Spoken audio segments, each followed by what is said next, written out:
You feel it, a dry mouth, a slight tremor in your fingers. Your colleague interrupts again, rudely, sharply, without a hint of doubt. And something inside you tightens. Not anger, not resentment, something deeper, as if someone has shone a spotlight directly on your own shadow. You think he's disrespectful, but in reality, it's you. Only the part of you that you've driven into the basement for years, the part that wants to scream when everyone else is silent, the part that yearns to break free, but you keep it on a leash. And the tighter the leash, the more fiercely it barks at others. Neurons in your brain instantly respond to his behavior. Mirror neurons flash like signal lights. They aren't reacting to him. They are reacting to what you have forbidden yourself. You strive to be good, polite, controlled. And that's precisely why his rudeness cuts like glass on your nerves. Strange, isn't it? The stricter you are with yourself, the sharper your hatred for those who don't play by your rules. This isn't weakness. It's a system Jung called the shadow. And here's a heart-stopping statistic. People with high self-control are 3 times more likely to project their suppressed desires onto others. Suppression doesn't kill the impulse. It transforms it into a toxic fog that erupts as irritation, judgment, even rage. You're not angry at him.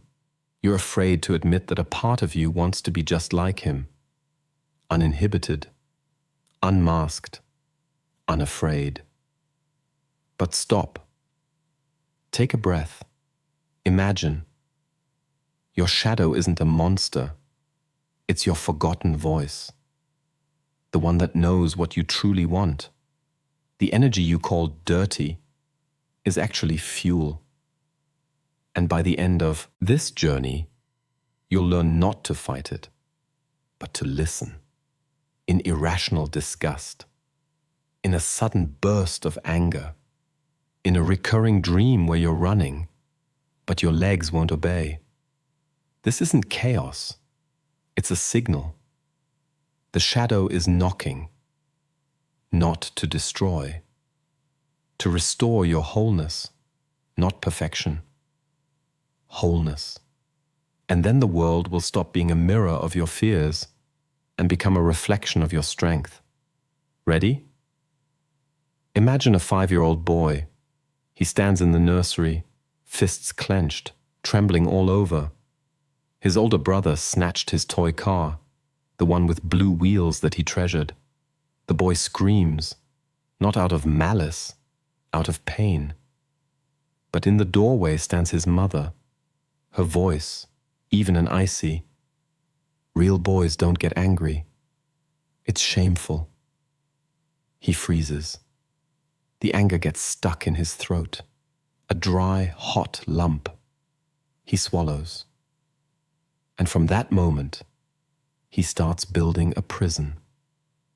Not of brick, of silence, of you can't, of you must be good.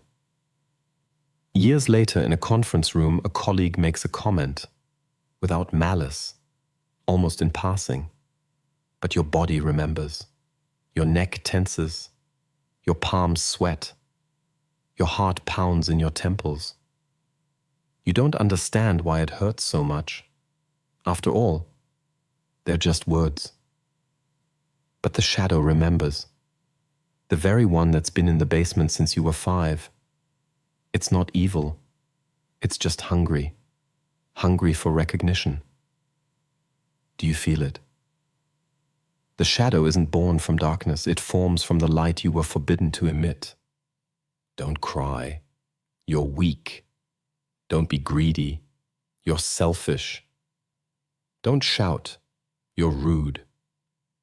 Each phrase is like a lock on the door of an inner cell. And the more often you hear, you can't, the more parts of yourself you leave behind bars. The psyche doesn't remove what's suppressed.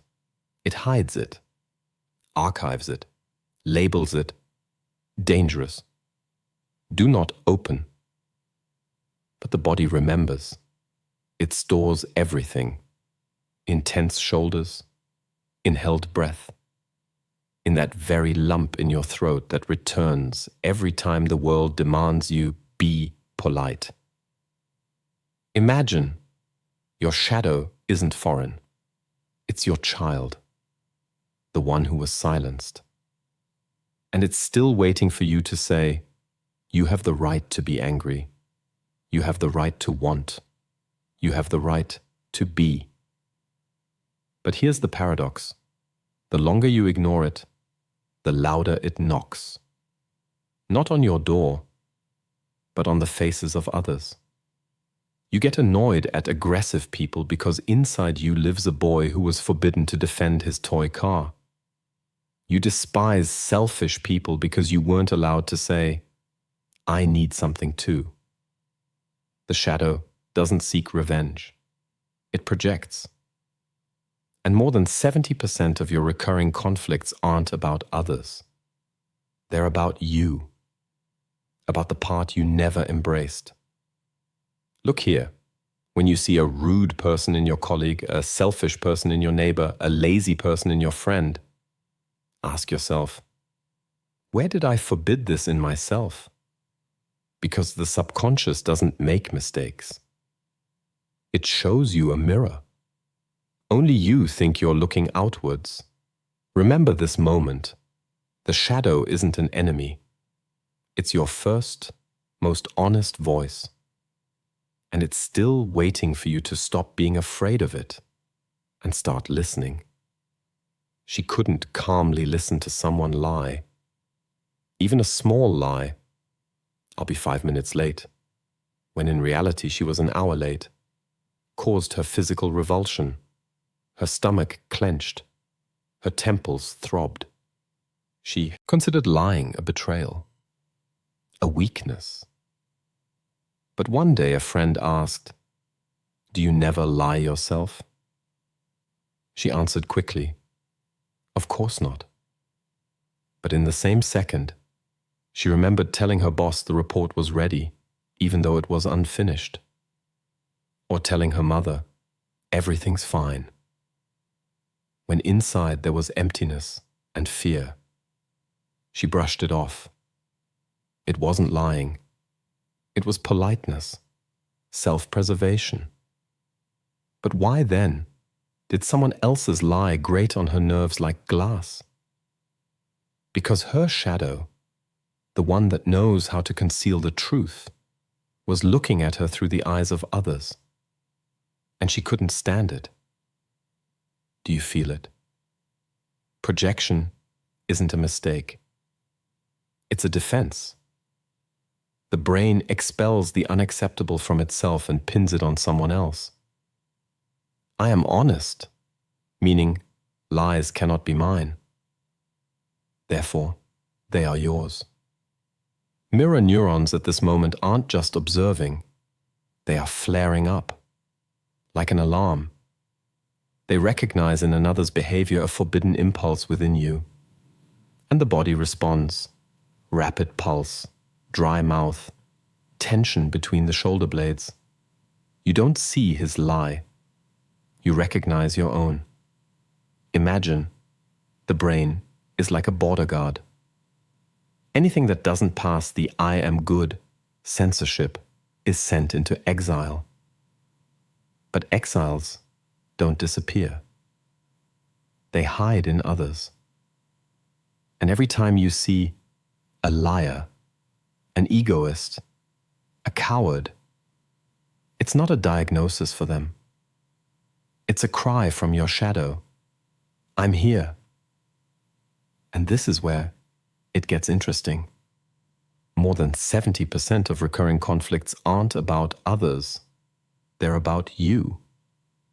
A large-scale study in 12 countries showed we repeatedly encounter the same type of problematic person, not because the world is evil, but because the shadow seeks a mirror. And until you understand, it's not him that annoys me. It's that I'm afraid to be like that. You will be drawn into the same dramas, with different faces, but with one script. And each time, with the feeling that you're losing control. How do you recognize that the shadow is no longer projecting, but controlling? Look at the reactions. When irritation seems disproportionate, when disgust hits your chest like an electric shock, when the same conflicts return, like old debts. These are not coincidences. These are signals, and they become louder until you respond. Remember this moment. The shadow doesn't want to destroy you. It wants you to stop pretending. He's usually calm, polite, reserved. But yesterday his wife said, "You look so tired today." That was it. A simple phrase. And he suddenly jumped up, yelling, "I'm not tired, I just don't want to talk to you." His wife froze. He did too. Not understanding where this fury came from. His whole body trembled. His palms became clammy with sweat and his ears rang. He felt shame and at the same time relief, as if something had burst out. But what? Not tiredness, not irritation with his wife. Something deeper, something he had kept locked up for years, the right to be unavailable, the right not to explain, the right to simply disappear. And that phrase, "You're tired," accidentally touched a forbidden door. Behind it waited his shadow, having accumulated decades of suppressed protest. Do you feel it? An active shadow manifests itself through 3 symptoms. The first is disproportionate outbursts of anger. This isn't just anger. It's a breakthrough of suppressed energy. Your heart pounds. Your throat tightens. Your hands tremble. The second is irrational disgust. You don't just dislike flattery. You feel nauseated when you hear a compliment. Your body rejects what your mind denies. The third is recurring conflicts. You repeatedly encounter manipulators, egoists, cold people. You change cities, jobs, partners. But the script is the same. This isn't fate. It's your psyche. It's saying you're ignoring a part of yourself and it's starting to act on its own. Imagine. Here's what experiments with the disgust test showed. Participants who vehemently denied any tendency towards cruelty in themselves exhibited a 3.2 times stronger physiological reaction to scenes of violence, increased heart rate, sweating, muscle tension, than those who calmly admitted, "Yes, sometimes I want to inflict pain." Why? Denial intensifies unconscious tension. You're not just hiding an impulse. You're afraid of it. And fear makes it more powerful. So your moral purity isn't strength. It's a mask. Beneath it is an internal conflict that, over time, burns out your nerves. Look here. But the shadow isn't limited to the waking state. It speaks in dreams, through images, through symbols, through strange coincidences. It knocks, quietly, persistently, frighteningly, because it wants you to finally listen. And if you are ready to listen, the next signals won't come from outside. They will come from within, through dreams, through synchronicity, through the silence between thoughts, where a voice you have ignored for so long will suddenly speak. Are you ready to hear it? He'd been having the same dream for 3 nights in a row. He stood in an empty room. On the wall, a large mirror. But when he looked into it, the reflection didn't mimic his movements. It smiled, widely, sinisterly. Then it raised a hand and shattered the glass. The shards fell, but made no sound. They whispered, softly, hoarsely, as if from the bottom of a well. And at that moment, he woke up, trembling, with the feeling that someone else was in the room. He turned on the light. No one was there. Only his own reflection in the window, and in his eyes, the shadow of something he couldn't name. He tried to forget the dream, but the next day he met a stranger on the street who looked at him with the same smile. Coincidence? Or something more? His body responded first. His palms became damp. A lump formed in his chest. His subconscious already knew. Do you feel it? Such dreams aren't just products of imagination. Jung called them shadow dreams. These are direct messages from the unconscious. The broken mirror symbolizes the split between the I and the shadow. The doppelganger embodies the suppressed part. And synchronicity, strange coincidences in real life that seem too significant to be accidental, is the subconscious's way of getting your attention. When you ignore internal conflicts, the psyche begins to use external events as clues. You repeatedly encounter the theme you're avoiding in books, in conversations, in the news. This isn't magic, it's psychology, and it's an invitation to a dialogue, the very one Jung conducted in his Red Book, recording dialogues with his shadow named Philemon for 16 years. Imagine, your dream isn't a horror movie. It's a message, encoded by your body, encoded by your pain, encoded by your forgotten strength. Here's what research shows. 68% of people experiencing an identity crisis, loss of meaning, divorce, career change, the existential question, who am I, see precisely these kinds of dreams. With dark rooms, doppelgangers, mirrors, masks. This isn't a sign of madness. It's a sign that your psyche is ready for the next stage of development. The shadow doesn't want to destroy you. It wants you to become more whole. But for that, you must stop being afraid of the darkness within you.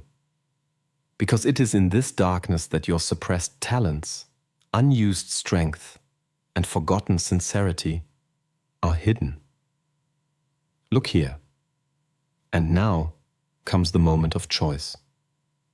You can continue to ignore these signals, and then the shadow will manifest itself more strongly through conflicts, dreams, anxiety, even through physical symptoms. Or you can take a step towards it, not to destroy the shadow, but to talk to it. Jung called this active imagination, a practice of internal dialogue that he himself used, keeping his Red Book. And this is where true transformation begins. Because the shadow isn't a monster, it's your forgotten talent, your suppressed strength, your hidden ally, and it's time to stop running and start listening. He sat at his desk with a pen in hand and a blank sheet of paper. All week, the image of his colleague, annoying, self-assured, loud, had haunted him. Every time the colleague spoke, something inside him tightened with anger. His pulse quickened, and his jaw muscles involuntarily clenched. He considered himself patient, reasonable, in control of his emotions. A person whose cortisol levels, it seemed, never rose above normal. But now, for the first time, he asked himself, what if it's not that he's so terrible, but that I just don't want to admit that a part of me wants to be just as loud, just as bold. He wrote at the top of the page, "Hello, you." And below, in a voice he was afraid to hear, "Hello. I am the part of you that you call rudeness, but in reality, I am your strength." Thus began his dialogue, not with an enemy, but with someone he had spent his life erasing from himself, as if wiping an inconvenient truth from the surface of consciousness with a wet cloth. Do you feel it? Shadow integration isn't mysticism, it's a therapeutic hack. 3 steps. First, recognition. Catch the moment your body clenches, disgust, trembling, heat in your chest, and ask, what in me is responding? Don't run. Stay. Second, dialogue. Take a sheet of paper. Write from the perspective of this part. Don't filter. Don't be ashamed. Let it speak. Third, acceptance. Understand, this isn't a flaw. It's a resource. Suppressed aggression isn't rage. It's a determination you're afraid to unleash. The forbidden I need isn't selfishness. It's self-care. Clinical observations in Zurich showed, after shadow integration, the psyche releases up to 30% of the energy it spent on internal censorship. You stop being tired of yourself. Imagine. Did you know that Jung kept the Red Book, a volume bound in dark burgundy leather with gold edges, for 16 years? Not for the public, not for science, for himself. In it he conversed with a figure named Philemon, his shadow. He didn't chase him away. He didn't condemn him. He asked, "What do you want to tell me?" And he listened. Sometimes Philemon mocked him. Sometimes he cried. Sometimes he spoke truths that Jung couldn't bear. But it was in this dialogue, in the courage to face what you fear, that wholeness was born. Not an ideal, not a mask, but a living, breathing soul where light and shadow are not enemies, but neighbors. Look here. When you stop fighting your shadow, the internal split disappears. Neuropsychologists call this identity cognitive dissonance. The feeling that you are torn between I am good and I am bad. But maturity isn't about being flawless. It's about being authentic. Even when inside there isn't purity, but a mixture. Even when your strength looks like rudeness, even when your no sounds like selfishness. Wholeness is when your pulse beats everywhere, in both bright and dark rooms. And then the world stops being a mirror of your fears. It becomes a reflection of your strength. Ready to talk to your shadow? She had always prided herself on never getting angry. She said she forgave, understood, and accepted, even when she was interrupted, ignored, or used. But one day, when a colleague interrupted her again in a meeting, something inside snapped. Not with a scream, not with tears, but with a quiet, clear enough. A voice that came not from her throat, but from her gut, from a deep center of power. For the first time, she didn't suppress the anger. She allowed it to be. Felt the warmth rise from her chest to her neck, her fingers clench into a fist, but not to strike, but to hold her own ground. And then the anger didn't destroy. It protected. It helped her say, I have the right to speak, and I won't let you interrupt me again. From then on, she stopped being ashamed of this emotion, because she understood her anger wasn't a flaw. It was the voice of her boundaries, and it deserved to be heard, like an alarm from an inner guardian. Do you feel it? Psychological maturity isn't the absence of dark impulses, but the ability to recognize and direct them. When the shadow is integrated, internal conflict weakens, and anxiety in relationships drops by an average of 40%. You stop spending up to 25% of your brain's energy on internal censorship. This energy is released for creativity, for love, for courage. People who have embraced their shadow are 6 times more resilient in crises. Their psyche doesn't split into I am good and I am bad. They are at home, even in their darkness. And this is what gives them the strength to be authentic, not perfect. Imagine. Here's a shocking truth. The perfect personality is an illusion. It doesn't exist. Not for you, not for saints, not for gurus. The soul isn't flat. It's multifaceted, like a crystal, where each facet reflects a different light. Trying to cut out unacceptable parts is like removing your heart because it sometimes hurts. Wholeness isn't about being good. It's about being complete. And only in this completeness is true freedom born, because you are no longer afraid of what might come out. You already know everything, and you accept it. As Jung himself wrote, "He who looks outside dreams. He who looks inside awakens." Look here. Shadow integration isn't the end of the journey. It's the beginning.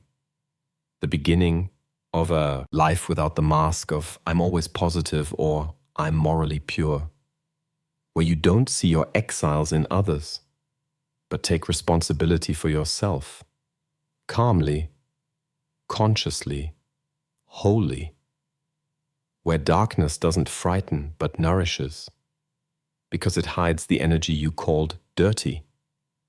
Now you know. Everything you rejected in yourself can become your strength. This isn't a metaphor. It's a practice, a path, and it leads to the only place where you can finally be yourself. Not perfect, whole. Everything we've discussed is one path.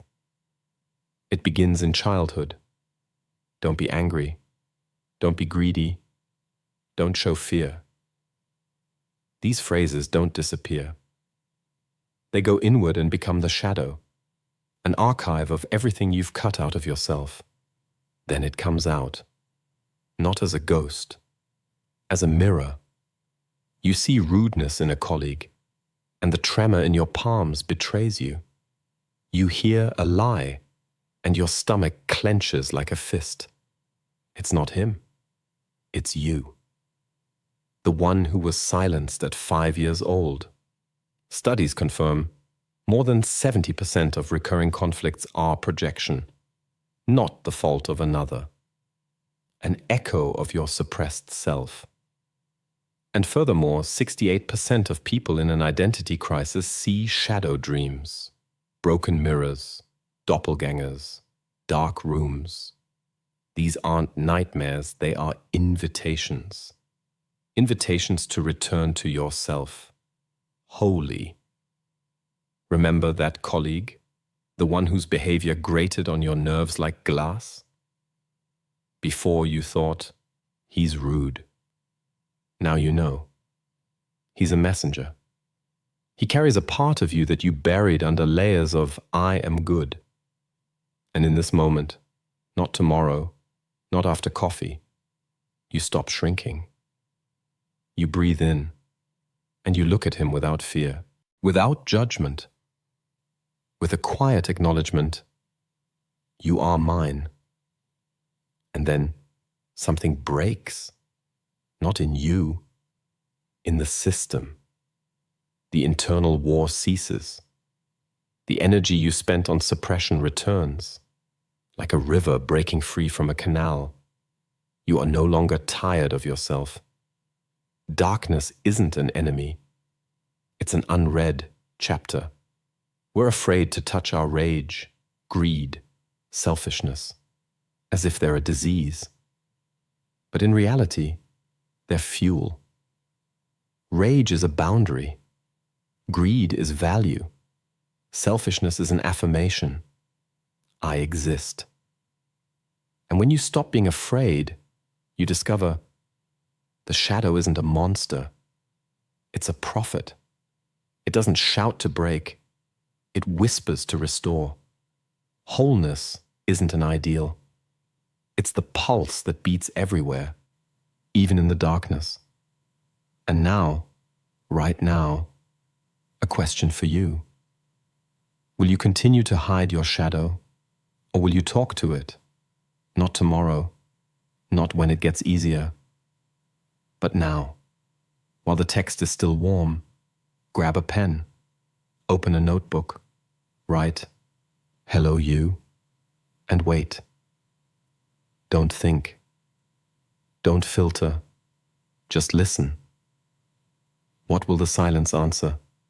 Because in it, there is no emptiness. In it is your voice. The one that has been waiting for you your whole life. Right now.